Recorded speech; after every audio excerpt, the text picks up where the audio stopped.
안녕하세요. 하이라이트 묵상을 찾아주신 모든 분들 환영하고 축복합니다.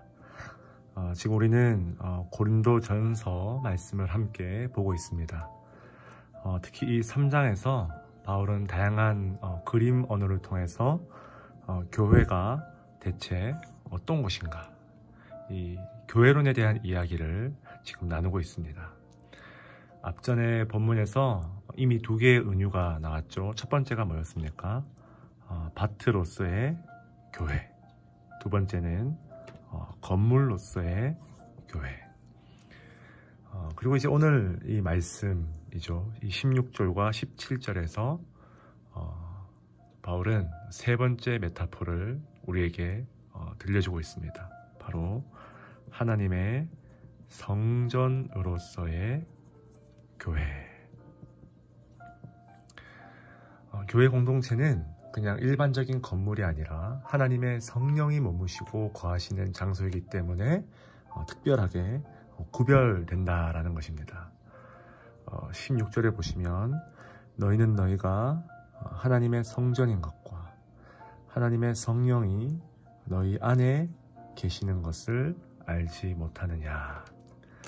자, 여기서 먼저 주목할 것은 지금 여기 쓰인 대명사를 한번 보십시오. 전부 다 뭡니까? 2인칭 복수라는 거예요. 너희가 너희 안에, 전부 2인칭 복수입니다. 그러니까 지금 바울은 개개인이 아니라 철저하게 공동체를 염두에 두고 말하고 있다는 거예요. 공동체. 물론 우리 개개인의 심령 속에서도 성령은 거하십니다. 그죠? 그런데 바울은 우리가 예배하기 위하여 함께 공동체로 모일 때 성령께서 그곳에 임재하시기 때문에 그 모임이 바로 하나님의 성전이다라는 거예요. 자, 우리가 이런 바울의 주장을요, 이 당시의 시대적인 이 배경을 고려하면 더욱더 혁명적으로 받아들일 수 있습니다.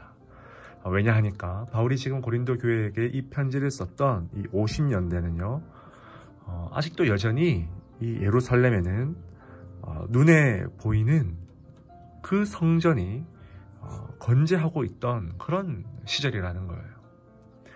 여전히 그 성전을 향해서 유대인들이 제사를 드리고 또 순례를 했던 그런 시절이었어요. 유대인들에게 하나님의 임재는요, 전적으로 이 예루살렘 성전에서만 이루어지는 그런 일이었다는 거죠. 그런데 지금 바울이 뭡니까? 이 유대인들의 이 기존의 이 세계관을 뒤흔들어 놓는 굉장히 충격적인 선포를 예루살렘 성전이 여전히 있음에도 불구하고 선포를 하고 있다는 거예요. 예루살렘 성전이 여러분 70년도에 무너졌죠. 고린도라는 이 이방 도시, 아주 세속적이고 심지어 분열만 일으키는 사람들이 모여 있는 곳. 그러나 바로 이곳에 주를 예배하는 사람들이 모일 때 바로 그 현장이 하나님의 성전이라고 외치고 있다라는 것입니다. 이곳이 하나님의 성전이 될 수 있는 이유가 무엇입니까? 성령이, 사실 원어로 더 정확하게는 하나님의 영이 그곳에 계시기 때문에, 이게 얼마나 감사하고 얼마나 아름다운 선포입니까? 그죠? 하나님께서는 이처럼 인간의 어떤 특정한 이 공동체를 통해서, 그리고 이 공동체 안에 임재하기로 작정하셨다는 거예요. 자, 그러나 바울은 곧바로 이 혁명적인 진술을 가지고 한 걸음 더 나아갑니다. 누구든지 이 하나님의 성전을 더럽히면 하나님이 그 사람을 멸하시리라. 파란색으로 한번 하이라이트 해볼까요? 더럽히면 멸하시리라. 사실 여기서 이 더럽히다, 멸하다 라는 동사는요, 원어로 보면 같은 단어입니다. 같은 단어. 그러니까 다시 말해서 이런 거예요. 누구든지 하나님의 성전을 파괴하면, destroy 하면 하나님도 그 사람을 디스트로이 하리라. 파괴하면 파괴하리라. 여러분, 굉장히 두렵고 떨리는 그런 진술이죠. 누구든지 하나님의 성전을 파괴하려는 자에게 하나님이 그대로 갚으신다라는 거예요. 사실상 이것은 구약에서 말 그대로 하나님의 성전의 모습이었죠. 하나님은 이 성전을 더럽혀지는 것을 용납하지 않으셨어요. 거룩의 최고 등급을 인정받은 자만이 뭡니까? 들어가는 곳이 바로 성전이었어요.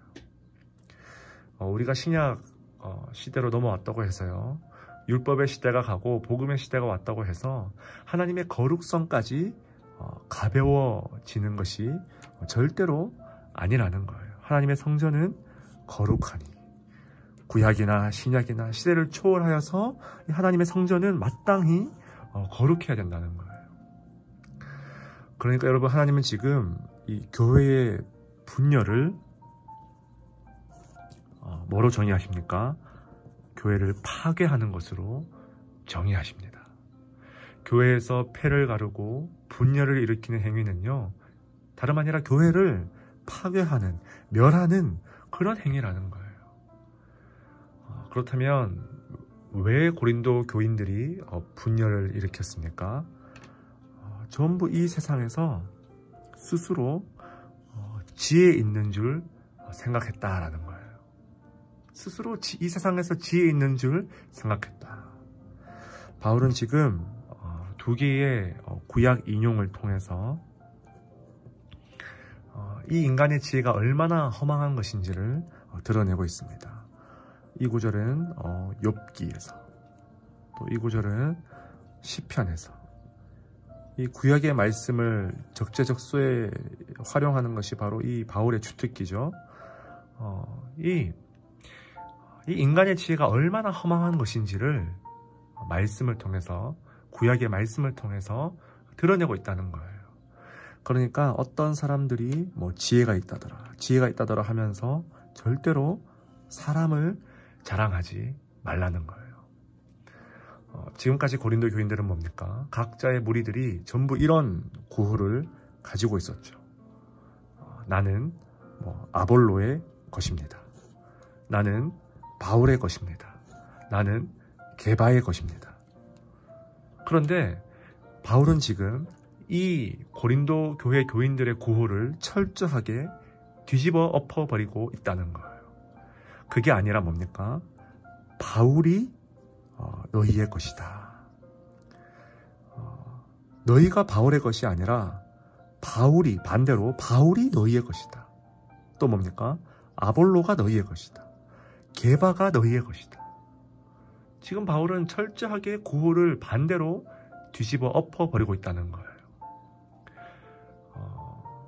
공동체가 사역자에게 속해 있는 것이 아니라 사역자가 공동체 안에 속해 있다라는 거죠.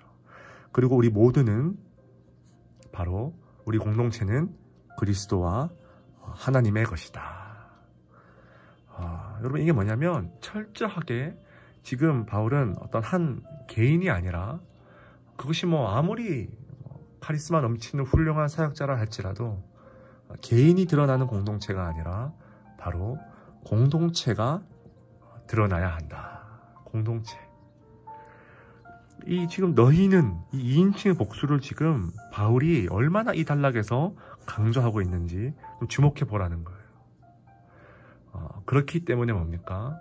우리는 서로를 향하여서 판단을 받을 필요도 없고, 또 그리고 쉽게 누군가를 판단할 필요도 없다는 거예요.